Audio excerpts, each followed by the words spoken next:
Hi everyone, ತಟ್ಟಂತ ಈ ರೀಲ್ನ save ಮಾಡ್ಕೊಳ್ಳಿ. ಯಾಕಂದರೆ ಈ 7 ಕಪ್ ಬರ್ಫಿ ರೆಸಿಪಿ ಎಷ್ಟು ಈಸಿಯಾಗಿ ಮಾಡ್ಕೋಬೋದು ಅಂದರೆ ಜಸ್ಟ್ 20 ನಿಮಿಷದಲ್ಲಿ ಆಗೋಗುತ್ತೆ.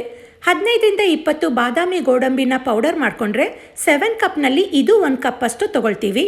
ಹಾಗೆ 1 ಕಪ್ ಕಡಲೆ ಹಿಟ್ಟನ್ನು ಹಸಿ ವಾಸನೆ ಹೋಗೋ ತನಕ ಹುರಿದು 1 ಕಪ್ ಡೆಸಿಗೇಟೆಡ್ ಕೋಕೋನಟ್ ಪೌಡರ್ ಅಥವಾ ತುರಿದಿರೋ ಕಾಯಿ ಹಾಕಿ ಮತ್ತೆ 1-2 ನಿಮಿಷ ಹುರ್ಕೊಂಡು 1 ಕಪ್ ಮಾಡಿಕೊಂಡ ಪೌಡರ್ ಆದರೆ ಸಕ್ಕರೆ ಮಾತ್ರ 2 ಕಪ್ ಅಷ್ಟು ತೊಗೊಳ್ಳಿ. ನಂತರ 1 ಕಪ್ ಹಾಲು ಹಾಗೆ 1 ಕಪ್ ಕರಗಿಸ್ಕೊಂಡ ತುಪ್ಪನ ಕರಗಿಸ್ಕೊಂಡೇ ಅಳತೆ ಮಾಡ್ಕೊಳ್ಳಿ. ಇದನ್ನು ಚೆನ್ನಾಗಿ ಕುದಿಸ್ಕೊಂಡ ಮೇಲೆ ಇದಕ್ಕೆ ಅರ್ಧ ಟೀ ಸ್ಪೂನ್ ಏಲಕ್ಕಿ ಪುಡಿ ಹಾಕಿ ಲೋ ಫ್ಲೇಮ್ನಲ್ಲಿ ತಿರುಗಿಸ್ತಾ ಇರಬೇಕು.